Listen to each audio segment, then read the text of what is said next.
Hey, it's Alan, and I just wanted to let you know that you can now listen to the ongoing history of new music early and ad-free on Amazon Music, included with Prime. Every once in a long while, a new genre of popular music emerges. Then it evolves a little bit and then stays almost exactly the same, with only the slightest of variations. Not that there's anything wrong with that. A formula has been discovered. It seems to work. Everybody seems to like it, so why change it? Old school 12-bar blues is an example. It features one of the most common chord progressions in Western music. The style of the lyrics, the phrasing, the structure, and duration have been pretty much standard since the days of gospel and spirituals and African-based oral traditions. An Alabama musician named W.C. Handy was probably the first to codify 12-bar blues playing around 1905. Ska might be another example. It has many different flavors, but there are common components under the hood, rooted in playing on the offbeat, the 1 and the 3 instead of the 2 and the 4. You might say the same thing about reggaeton and its foundations in the dembow beat, although you'll probably get a little pushback from fans. Let me throw this into the mix. Garage rock. 2 or 3 chords played on guitar, bass, and drums with a loose, rebellious vibe.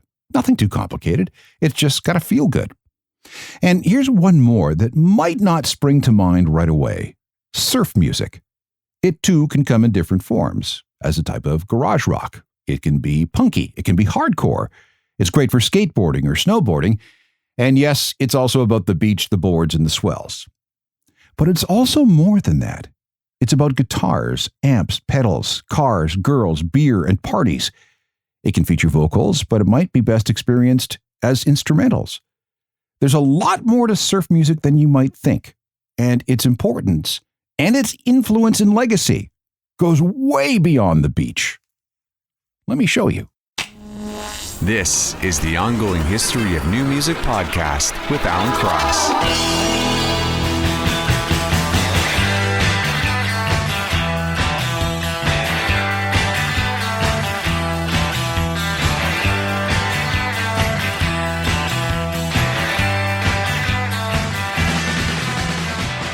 From Toronto, with a few roots in Calgary, that's Shadowy Men on a Shadowy Planet with Having an Average Weekend, the surf music track used by the Kids in the Hall for a TV theme. Definitely surfy. But that was a label the band resisted until 2016 when they released a compilation entitled, "Oh, I Guess We're an Effing Surf Band After All."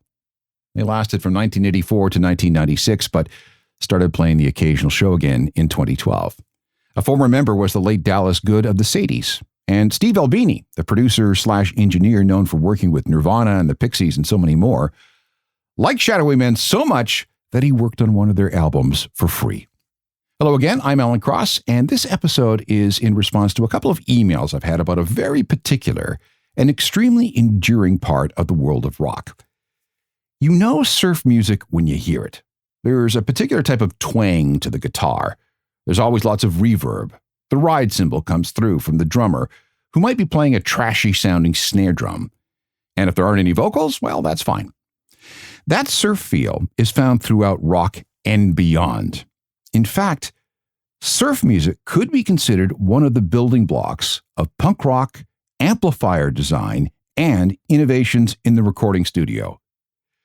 Okay, hold on. We'd better start at the beginning because, well, it just goes back further than you might realize. When Portuguese explorers introduced the Spanish guitar to native Hawaiians in the 19th century, those Hawaiians developed a different playing style, laying the guitar horizontally on their laps while using a steel bar against the strings while plucking notes with the other. When the U.S. annexed Hawaii in 1898, there was a craze of Hawaiian-style music that lasted beyond the Second World War. Here's a bit of a sample from the 1930s.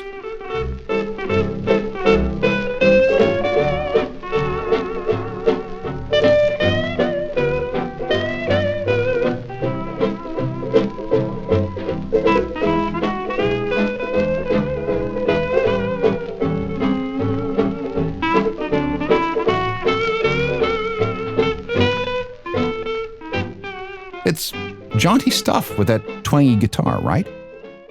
It could be made even more dreamy and twangy by adding reverb, a fast echo introduced in the recording studio. The first reverb effects were developed in the 1930s, largely by an American producer named Bill Putnam. Reverb, which is short for reverberation, was achieved by playing through speakers set up in a room which had a natural echo, and then you recorded the results. Putnam's first reverb unit, or echo chamber, was a speaker and a microphone hanging in a tiled bathroom. Now, why would you want reverb on a recording? Because music can sound better with it. Getting that slight delay drove the ancient Greeks to create amphitheaters. Great concert halls were considered great because their natural reverb enhanced the sound of any performance. The first use of reverb on a recording seems to be a song called Peg of My Heart, a 1947 recording by the Harmonica Cats. Listen to the sounds behind the harmonica.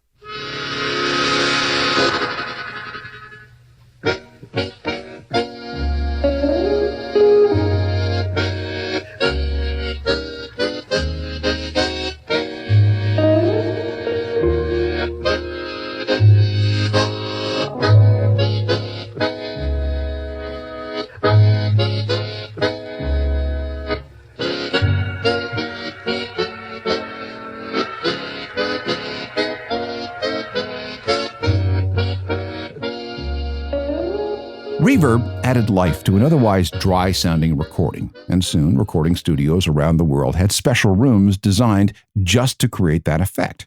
For example, at the very back of world-famous Studio 2 at Abbey Road Studios is what looks like a big walk-in closet, but that's actually the reverb room. Other studios had their reverb rooms in the basement. Some producers used stairwells and loading docks. And of course, there was always the good old fallback, which is the tiled bathroom. Reverb was used to liven up a lot of early rock and roll recordings, especially on the vocals.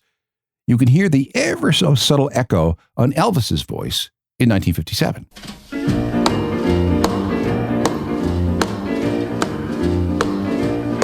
Well, bless my soul, what's wrong with me? I'm itching like a man on a fuzzy tree. My friends say I'm acting wild as a bug. I'm in love. I'm all shook up. There were soon other ways of creating the reverb effect, the two most important being plate reverbs, which used plates of sheet metal hung in one of those special rooms. But more important was the spring reverb, which were portable. The first units were found in Hammond organs in the 1930s.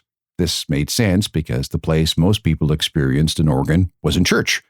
Churches were wide open spaces with lots of natural reverb. To replicate that in the home or in a smaller space, you needed an artificial way to create that sound and feel. We'll come back to that in a second. Instrumentals were an important part of early rock and roll, especially when it came to exploring new sounds with the electric guitar. In 1958, Link Wray, a California guitarist who had been experimenting with tunings, amplifiers, distortion, and tremolo, released this single. Not only would this instrumental become very influential in terms of tone and style, but it was also banned by a bunch of radio stations because it sounded too dangerous and might incite listeners to violence. And with the benefit of hindsight, we can hear a little of the future sound of surf music.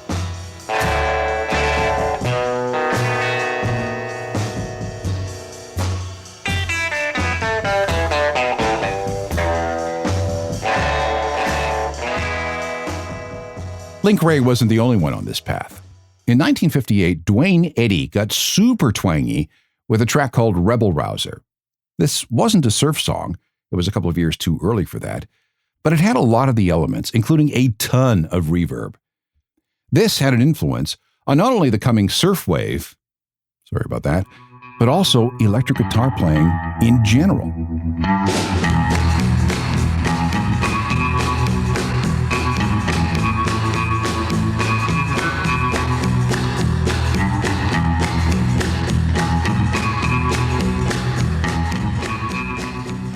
In 1961, Dick Dale, another LA guitarist, offered up another instrumental. It was called Let's Go Trippin'.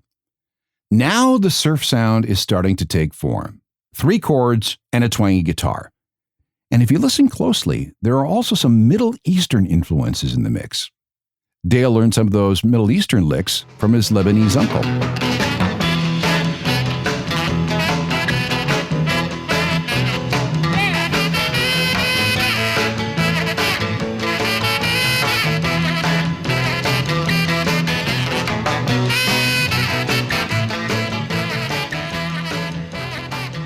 Dick Dale and his Deltones first played Let's Go Trippin' in Newport Beach, California, an area where surfing had taken off. The song was recorded, became a regional hit, and then spread across North America. It was Dick Dale who coined the term surf music, and this was the beginning of the original surf music craze and part of the obsession with California. There were groups like the Shantays, the Surfaris, and the Ventures. Most used Fender guitars, although Moss Wrights and Dan Electros were okay too, just as long as it had a single coil pickup with a really trebly sound. In 1961, Fender, which also made amps as well as guitars, sold what was known as an external reverb tank. This was technology that they licensed from Hammond. The early surf guitarists picked up on this new effect, and to them it made the guitar sound wet, just like the waves. In fact, we still call this a wet reverb. Dick Dale rode this wave. Again, sorry about that. He had a picking style influenced by jazz drummer Gene Krupa. He used heavy strings and super loud custom-made amps by Fender. Here he is from 1963 with another instrumental. It's called Miserlou, and listen for those Middle Eastern influences. This is actually a cover of a piece of music that was first performed back in the 1920s. Here's a taste of that.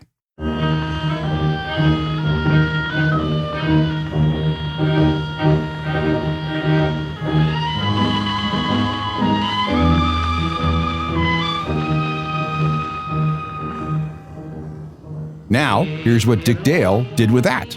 You'll recognize it from the soundtrack of Pulp Fiction.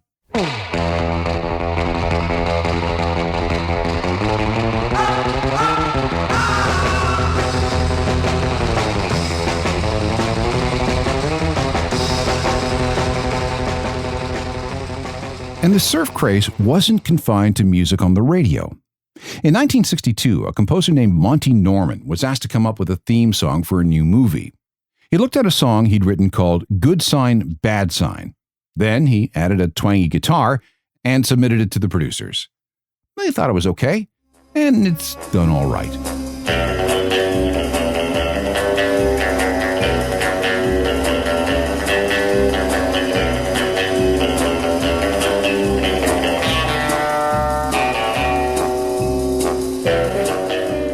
And then there was the theme from The Munsters, which debuted on TV in 1964.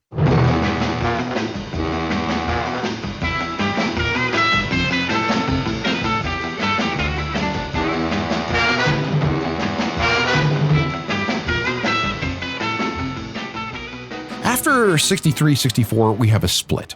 There was the original surf music that was heavy on the guitar, and then we have vocal surf, which is where we find the Beach Boys, Jan and Dean, the Ripcords, and the Rivieras. And for a brief time, vocal surf was almost as popular as Motown. There was also a subset of surf that became known as hot rod rock. The focus on the music moved from the beach to the street, and it was still largely inspired by the California lifestyle, but souped-up cars and hot rods replaced surfboards. Think Beach Boys songs like Little Deuce Coupe and 409. Well, I saved my pennies and I saved my dimes. Giddy up, 409. For I knew there would be a time. Giddy up, 409. When I would buy a brand new 409. But then rock evolved. The Beatles and the British Invasion, psychedelic rock, blues rock, metal, garage rock. Surf music went into such a decline that even the Beach Boys started to diversify. But surf did not die. It would return again and again over the coming decades, and it would show up in some very interesting and important places. We'll get deeper into that in just a second. Surf music may have been pushed into the background in the middle 1960s, but it did not go away. It was just too much fun to play, which is one of the reasons the surf sound, or at least the surf feel, showed up during the punk and new wave explosions of the 1970s. Now, you might not realize it until you start specifically listening for it. Let's, for example, look at the Ramones. Their formula was super simple. 60s-style pop songs played at the speed and volume of a jet engine. Slow down almost any Ramones song, and you have something that would have sounded perfectly fine on AM radio back in 1966. Their third album, 1977's Rocket to Russia, one of the most influential punk rock records of all time, has surf influences all over the place, whether it's a song like Rockaway Beach, or Do You Want to Dance, or even Sheena is a Punk Rocker. But the best example of the Ramones' love for 60s surf rock is this cover of a song from 1963. Brian, can I see that paper for a sec? Huh, that's odd. I thought that would be big news. You thought what would be big news? Well, there seems to be an absence of a certain ornithological piece. A headline regarding mass awareness of a certain avian variety. What are you talking about? Oh, have you not heard? It was my understanding that everyone had heard. Heard what? Brian, don't! No, wait, that's the wrong one. Let's go here. When everybody's heard about the bird. Bird is the word, what bird, bird, bird. Bird is the word, what about that bird. Bird is the word, what about that bird. Bird is the word, what about that bird. Bird is the word, what about that bird. The Ramones covering The Trashmen from 1963. They were far from the only punk or metal band to record that song, too. The Cramps, for example, covered it on their debut album in 1978, which made a lot of sense because what they did was, in many cases, pretty surfy, although it was mixed with a ton of horror and camp. We can also look at Johnny Thunders, another New York punk pioneer. His debut album features an instrumental entitled Pipeline, a surf track from the Shantays from 1962. Then, when New Wave came along in the wake of punk, surf styles were adopted by a number of groups. Some of them even had hits. In April 1978, a goofy group out of Athens, Georgia, who dressed like they were on their way to an early 60s Tupperware party after taking big tabs of acid, released an independent single. Guitarist Ricky Wilson had the requisite Moss Wright guitar that interplayed with a Farfisa organ. We all know the famous version, but here's the original indie version. And no, there is no bass line. It wasn't a rock. It was a rock lobster.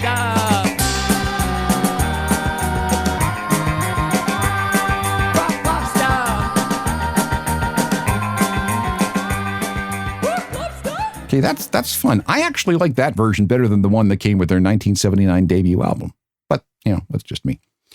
In 1980, The Clash released their Sandinista album, a triple record that contained a song based on a line from Apocalypse Now. It was called Charlie Don't Surf. And yes, it had some surfing bits in the arrangement.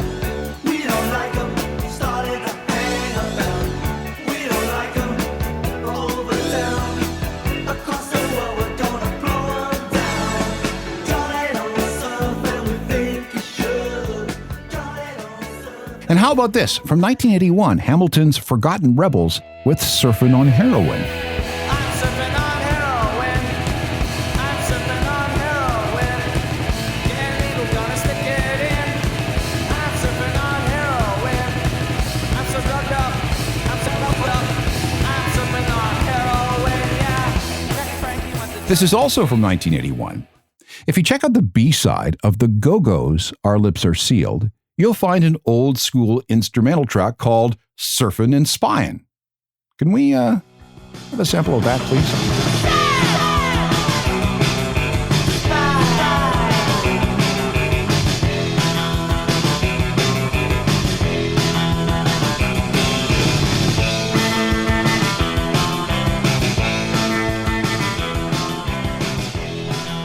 The surf sound and attitude naturally made its way into skateboarding and skate punk. After all, the original name of skateboarding was sidewalk surfing. Agent Orange was formed in Orange County. Where else? In 1979, and they were one of the first bands of their type not to just cover surf songs, which they did, but to really incorporate the surf feel with punk rock. They started by getting attention with a couple of demos and 12-inch records. A debut album was released in 1983, followed by another in 1986. Skaters loved what they did, and so did snowboarders. A track like this could not exist without the influence of surf. Let's have a sample. I can hear you even now, telling me here's what makes this world go round. And again, I can see that you believe, isn't that? Agent Orange, a California punk band, that helped transition surf into skate punk in the early and mid-'80s. The influence of surf can also be felt throughout hardcore punk. East Bay Ray was the guitarist for San Francisco's Dead Kennedys, one of the most important of all the West Coast hardcore bands. He came from a musical family and was exposed to a lot of influences growing up, and that included instrumental surf rock. Dick Dale and George Tomsko of a group called the Fireballs were two of his heroes.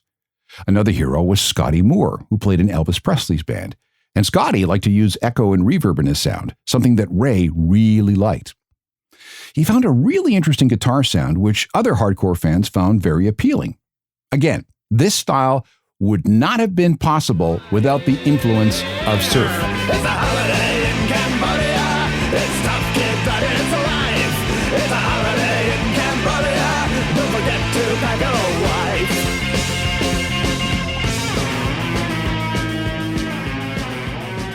See what I mean when I say that there were branches of surf music? And I'm not done either. Joey Santiago of the Pixies, another incredibly influential band, also had elements of surf to its sound. Joey was a big fan. Before the band was formed, he and Black Francis would listen to old surf songs in their dorm room at the University of Massachusetts while enjoying a couple of spliffs. They were both fascinated by how these compositions could convey feeling and imagery without using lyrics. All you needed was the title of a surf rock song to be transported somewhere different. This stuck with Joey. Now when he's writing for guitar, he says that when it comes to all the melodic parts, his brain will go right to 60s surf. You can hear the subtle influences all through the Pixies catalog. It's there, and now that you know what to listen for, you'll hear it. Heck, the name of the Pixies' debut album is Surfer Rosa.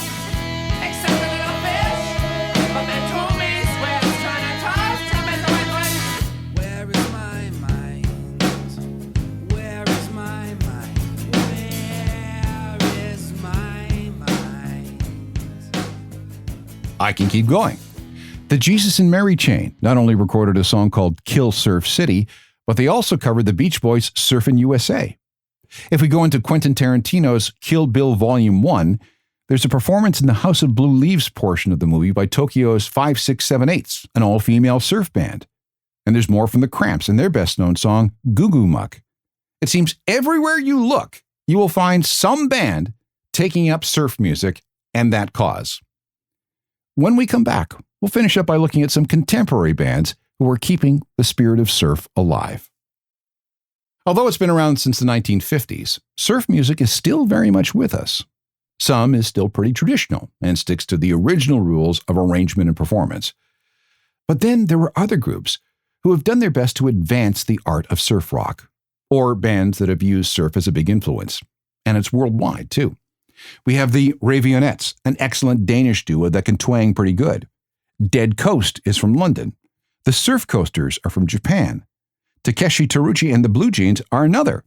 In fact, there's a lot of Japanese surf bands. Here are more names: La Luz, Growlers, Surf Cause, The Drums, Dune Rat. I love this name, the Twangomatics. And then there's Fiddlar, a great LA punk band that has a surf sound to at least some of their stuff. And let's finish with the Surfragettes. They're from Toronto, and they're pretty serious about their surf music. They've got the right guitars, the Fender amps, the old school Ludwig drum kit, plus matching uniforms, including the white go-go boots. Oh, and the semi-beehive hairdos. They really do it upright for a contemporary surf band. And who says you need to be near the ocean to make this kind of music?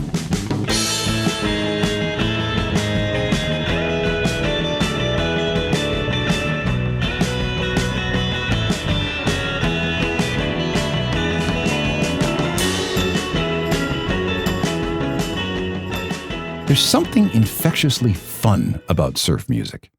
And like I said at the beginning, it's kind of like ska in that it has endured for decades in both its original style and in new and interesting variations. You can see how a form of music can worm its way through the rock ecosystem.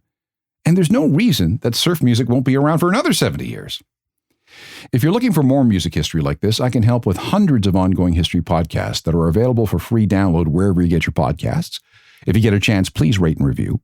If you need more, there's my website, ajournalofmusicalthings.com, which is updated with music news and information every single day.